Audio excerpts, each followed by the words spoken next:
இன்று அவருடைய சத்தம். எழுதியவர் சகோதரர் சகரியா பொன்னன் அவர்கள். நாள் ஜூன் 9. நம் ஜீவியம் கிறிஸ்துவுக்கு சுகந்த வாசனையாய் இருந்திட வேண்டும். 2 கொரிந்தியர் 2:14 கூறுவதை கவனியுங்கள். கிறிஸ்துவுக்குள் எப்பொழுதும் எங்களை வெற்றி சிறக்க பண்ணி எல்லா இடங்களிலேயும் எங்களை கொண்டு அவரை அறிகிற வாசனையை வெளிப்படுத்துகிற தேவனுக்கு ஸ்தோத்திரம். பார்த்தீர்களா? நமக்குள்ளிருக்கும் கிறிஸ்துவை மற்றவர்கள் உணரும்படி செய்யும் ஓர் வாசனை நம்மிலிருந்து வெளிப்படுவதாக இங்கு பவுல் குறிப்பிடுகிறார். நாம் பேசும் யாதொன்றை குறித்தோ அல்லது நாம் செய்திடும் யாதொன்றை குறித்தோ இங்கு குறிப்பிடவில்லை.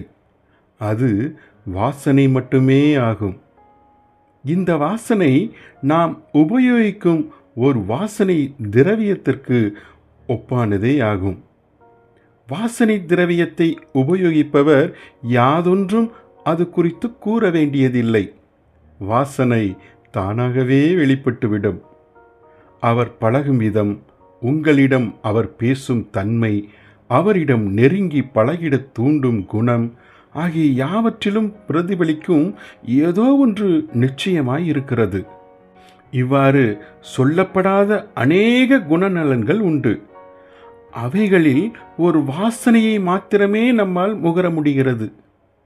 2 கொரிந்தியர் 2:15 தொடர்ந்து கூறுகையில், இரட்சிக்கப்படுகிறவர்களுக்குள்ளேயும் கெட்டுப்போகிறவர்களுக்குள்ளேயும் நாங்கள் தேவனுக்கு கிறிஸ்துவின் நற்கந்தமாயிருக்கிறோம் என்றும் கூறுவதை பாருங்கள்.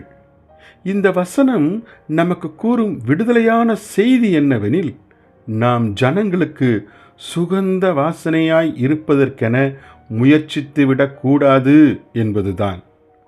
ஆனால் இது போன்ற செய்தியை கேட்கும் அநேகர் உடனடியாக, சரிதான், இன்றிலிருந்து நான் மற்ற ஜனங்களுக்கு சுகந்த வாசனையாக இருக்கப் போகிறேன் என கூறுகிறார்கள்.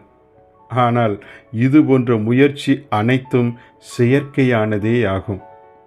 உண்மையில் வசனம் நமக்கு கூறும் புத்திமதியாதனில், நாம் முதலாவதாக தேவனுக்கே கிறிஸ்துவின் நற்கந்தமாய் இருக்க வேண்டும் என கூறுகிறது. ஆம், முதலாவது தேவன்தான் நமது நற்கந்த சுகந்த வாசனையை முகர்ந்து பார்க்க வேண்டும். அவ்வாறு தேவனுக்கு நாம் நற்கந்தமாய் இருந்துவிட்டால் மற்ற ஜனங்களும் அந்த நற்கந்த வாசனையை முகர்ந்து விடுவார்கள் என்பது நிச்சயம். ஜெபிப்போமா? பரமசற்குருவே, எங்களின் கேடு நிறைந்த ஜீவிய வாசனையை வெறுத்து உம்மண்டை வருகிறோம். தயவுடன் எங்களை ஏற்று கிறிஸ்துவின் சுகந்த வாசனை எம்மில் வீசச் செய்திடும். ஆமேன்.